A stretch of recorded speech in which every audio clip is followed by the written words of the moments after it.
What if the most expensive financial mistake most people ever make isn't a bad investment, isn't a scam, isn't even spending too much? It's just waiting. Two friends, same salary, same job, same monthly budget. One starts investing $200 a month at 25. The other means to start too, but life gets in the way, and he doesn't actually begin until 35. 10 years. That's the entire difference. By retirement, one of them has $281,000 more than the other, and he didn't invest more money to get there.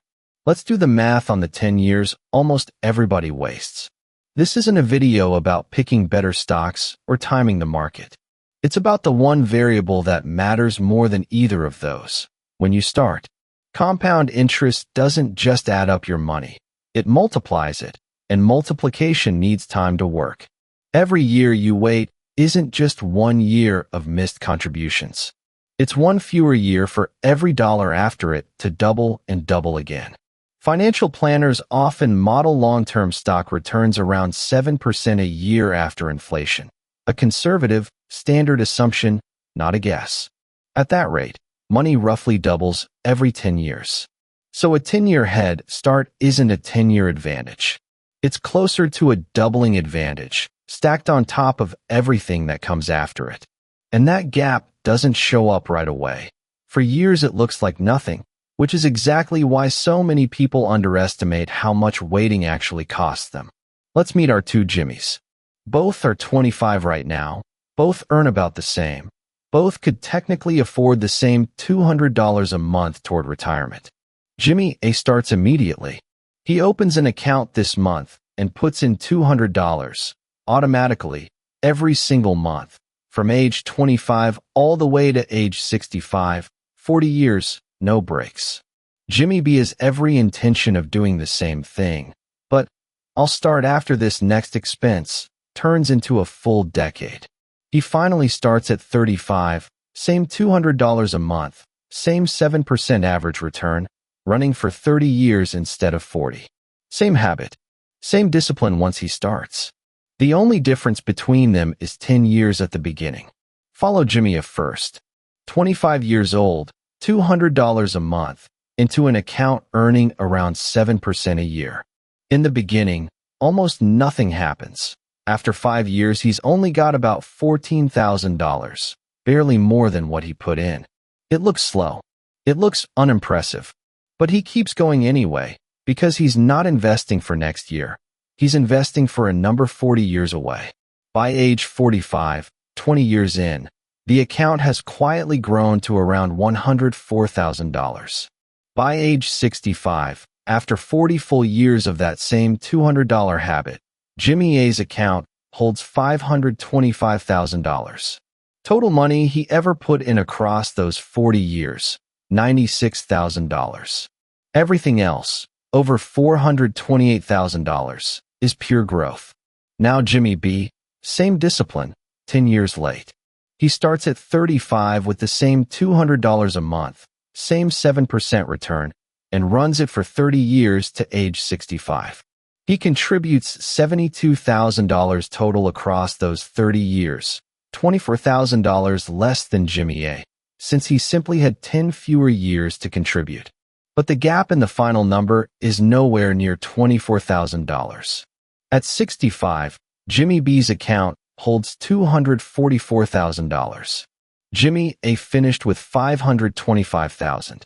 Same monthly amount, same return, same discipline, and Jimmy A retires with $281,000 more, just from starting a decade sooner. But here's the part that actually breaks people's brains when they see it. Picture a third path, Jimmy C. He starts at 25, right alongside Jimmy A, same $200 a month. But at 35, Jimmy C stops completely. No more contributions, ever, for the rest of his life. He just leaves whatever he's built sitting in the market, untouched, for 30 more years. After 10 years of contributing, Jimmy C has put in $24,000, and the account has grown to about $34,600. Then he walks away from it completely. Fast forward 30 years of doing absolutely nothing else. No new deposits. Ever. and that account grows, on its own, to $281,000. Compare that to Jimmy B, who spent 30 full years actively contributing $72,000 of his own money and ended up with $244,000.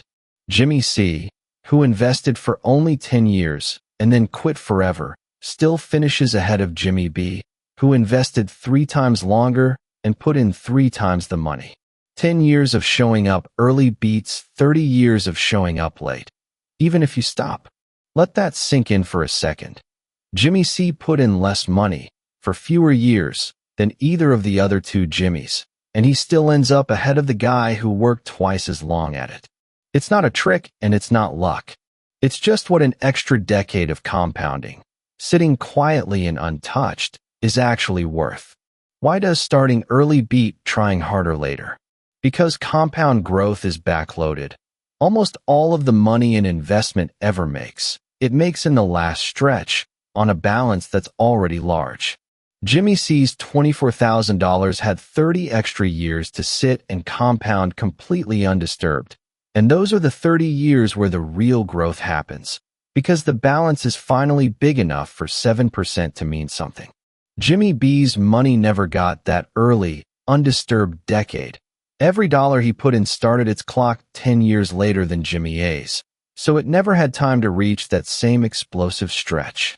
This is also why I'll catch up by investing more later almost never actually works out the way people hope.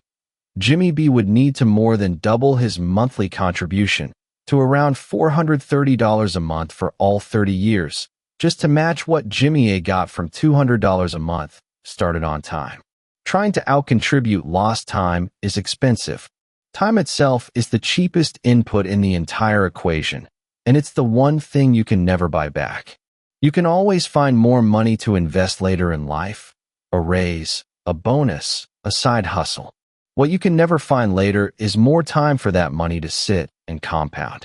Every year that passes without starting is a year you can't go back and add to the front of the timeline, no matter how much you eventually earn. So let's bring it home. 3 Jimmys, same $200 a month, same 7% return. Jimmy A invested for 40 years and finished with $525,000.